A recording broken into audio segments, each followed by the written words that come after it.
Switzerland. Yeah. You probably think chocolate, amazing Alps, maybe that famous neutrality. Mm-hmm. But beneath all that, there's this really long, surprisingly deep history.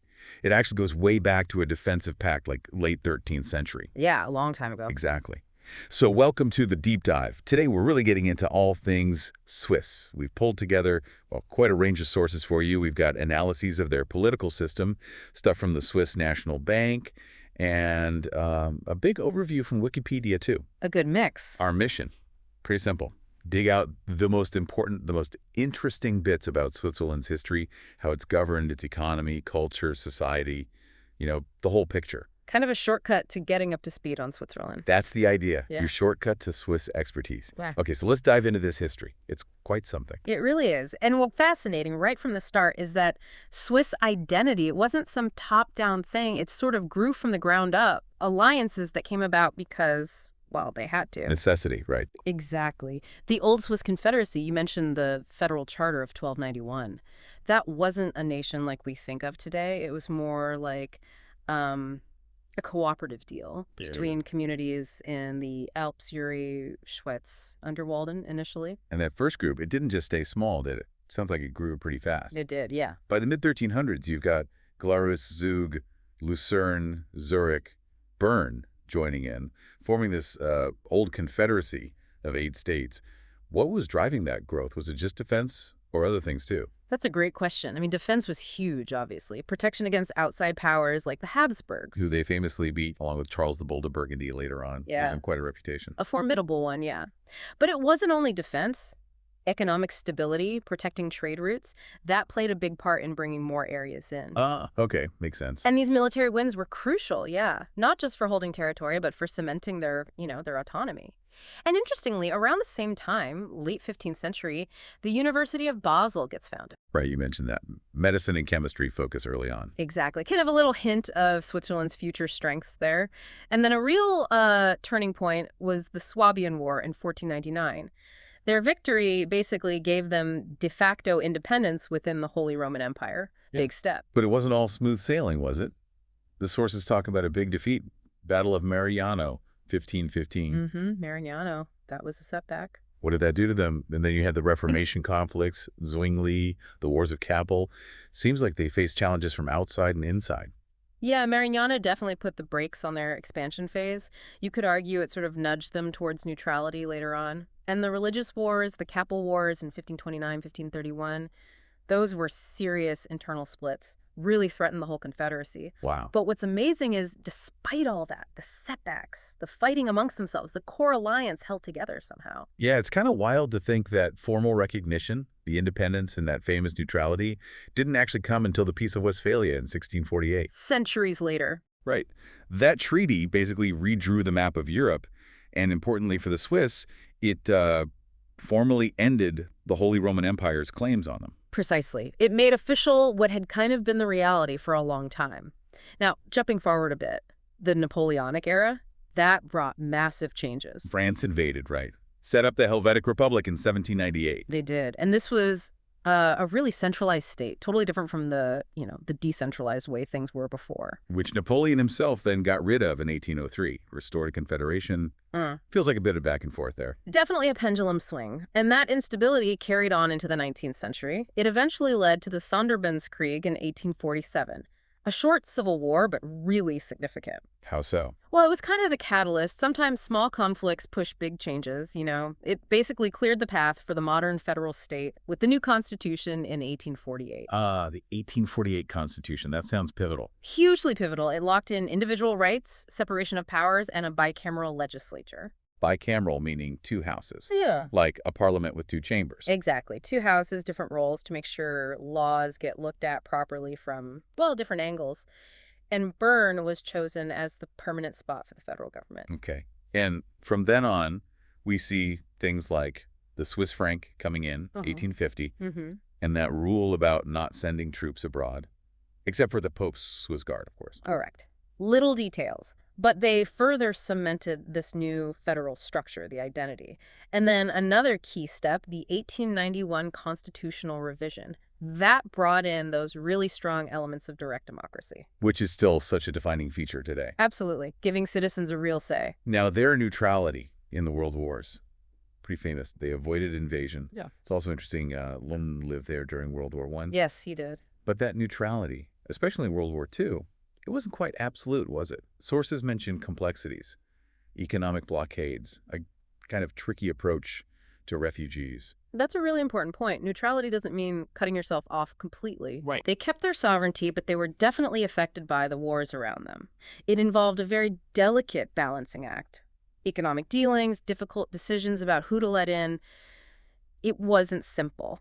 And after the war, they even apparently considered getting nuclear weapons. There were discussions, yes, during the Cold War, but they dropped those plans eventually. They did join the Council of Europe in '63, but women's suffrage at the federal level, that didn't happen until 1971. Wow, 1971, that seems quite late. It was, and even later in some cantons, the last one was 1990. It just shows how, social changes sometimes move slowly within those strong traditions. More recently, the Canton of Jura was formed in '79, and another big constitutional revision in 1999. Keeping things updated. And then finally, 2002, Switzerland joins the UN as a full member.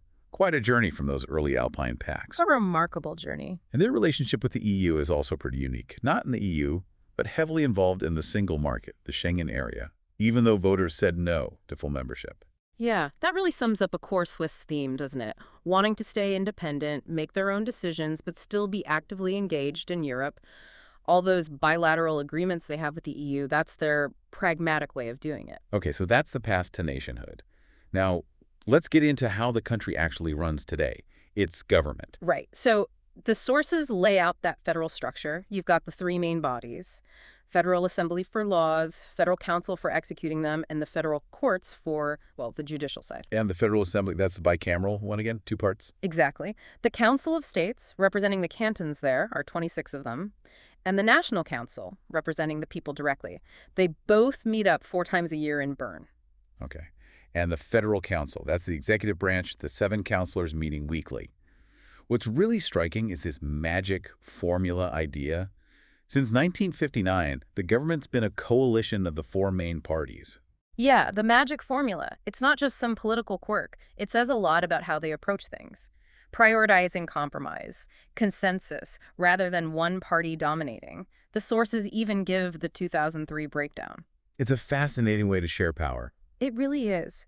And we absolutely have to talk more about the direct democracy aspect. Those popular initiatives, the referendums, they give citizens huge power to change the Constitution, influence laws directly. Very different from many other democracies. Very. And then there's neutrality again. That policy going back centuries, officially recognized in 1815. It's not just about staying out of wars, is it? No, the sources say it's an armed neutrality, and they have an active foreign policy. They act as intermediaries sometimes. Precisely. Being neutral lets them be that, well, neutral ground for talks, host international bodies. They keep a capable military for their own defense, but they avoid alliances that would tie their hands, Which flows nicely into the economy. Described as stable, prosperous, high-tech. They rank really high for wealth per person. Consistently high. Although, interestingly, the sources note that while the country overall is seen as having low corruption, the banking sector itself has faced, let's say, more criticism globally. Yes, that's a nuance worth mentioning. The overall perception versus specific sector reputations. It's complex. So what drives this strong economy? Well, it's pretty diverse. High-value manufacturing is huge. Think specialty chemicals, pharmaceuticals, those famous Swiss watches and precision instruments. Then you've got banking and insurance, of course. Commodities trading is big too. Tourism. And hosting all those international organizations. Maisel is a major pharma hub, right? Lots of big companies based there. Absolutely, a global center for pharmaceuticals. And overall, Switzerland consistently tops rankings for innovation, competitiveness. So they're not just relying on past glories. Definitely not. They also have relatively low taxes, and government spending as a share of GDP is lower than in many other developed nations. VAT and direct federal tax are the main income sources for the federal government. That tax environment probably helps attract business. You'd assume so, yeah. Contributes to the dynamism. And their job market is known for being flexible. Unemployment's usually very low. Plus, a significant chunk of the population actually has foreign citizenship. Shows how international the workforce is. Okay, let's shift gears slightly. Culture and society. 4 national languages. Mm. German, French, Italian, Romansh. That's pretty defining. It really is. And German is dominant, but it's mostly Swiss German dialects you hear in everyday life in those areas. Not standard German. Not typically for conversation, no. The dialects are very common. And it's interesting, kids have to learn another national language in school. It shows that commitment to multilingualism, though English often acts as a common language, especially for business. And population. Around 9 million now, expected to grow, mostly through immigration. Which makes it a very multicultural place. You see that in the data on ethnic groups, the large number of foreign residents, Italians and Germans being the biggest groups, according to the sources. So that diversity must bring richness, but maybe also challenges. Integration discussions. Sure, like any diverse society, there are ongoing conversations about social cohesion and how everyone fits together. The religious landscape reflects this too. How so? Well, surveys show a mix: Protestant, Catholic, historically strong, but also other Christian groups, a growing Muslim community, and quite a significant number, and growing, who don't identify with any religion. The picture has definitely changed over time. And education and science seem like major strengths. World-class universities like ETH, Zurich, EPFL, Top-tier places, yeah. and lots of Nobel laureates in science for a country its size. Plus, many international students. Absolutely. That focus on education, on research, it's fundamental to their innovation, their economy. Bringing in international students adds to that intellectual buzz, too. And we can't forget sports. Skiing, snowboarding, mountaineering, obvious choices given the Alps. Naturally. But football, ice hockey are huge, too. And amazingly, FIFA, the IIHF, the IOC, they're all headquartered there. Yeah, Zurich and Lausanne are major sports administration hubs. Plus, Roger Federer. And the sources even mention traditional Swiss sports like Schwingen wrestling and Hornissen. Right. Those add a really interesting cultural layer. Glimpses into older customs. And the food. Okay, fondue, raclette, rusty, the classics. Can't talk Switzerland without mentioning those. But the cuisine is more varied than that, right? Yeah. Regional differences and, of course, the chocolate. And wine. Oh, yes. Excellent chocolate. World famous. And they produce some really good wine, too, though you don't see it exported as much. The food definitely reflects the country's internal diversity. And finally, just circling back to something we touched on, Switzerland's role with international organizations. Geneva is massive for that. Huge. Second biggest UN center after New York. Plus WHO, WTO, ILO, the UNHCR. So many others have headquarters or big offices there. And it's the birthplace of the Red Cross and Red Crescent movement. Crucial point, yes. That concentration in Geneva really highlights their global role, doesn't it? It's like a physical manifestation of their neutrality, offering that platform. And the World Economic Forum meets in Davos every year, too. Exactly. Their neutrality makes them a unique and trusted host for all these global interactions. So, wrapping up this deep dive, what a picture emerges. A country that carved its own path to neutrality and federalism, built this really strong, direct democracy, has an incredibly innovative economy, manages this multilingual, multicultural society, and plays this really significant role on the world stage.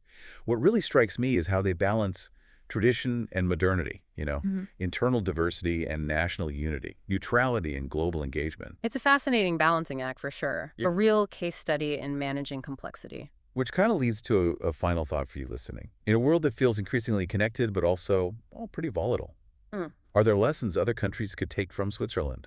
From its direct democracy, maybe? Or its approach to neutrality? Could that offer inspiration for tackling today's big challenges? It's definitely something to think about. And maybe ask yourself, what part of Swiss society that we talked about today did you find the most surprising or the most thought-provoking, worth mulling over?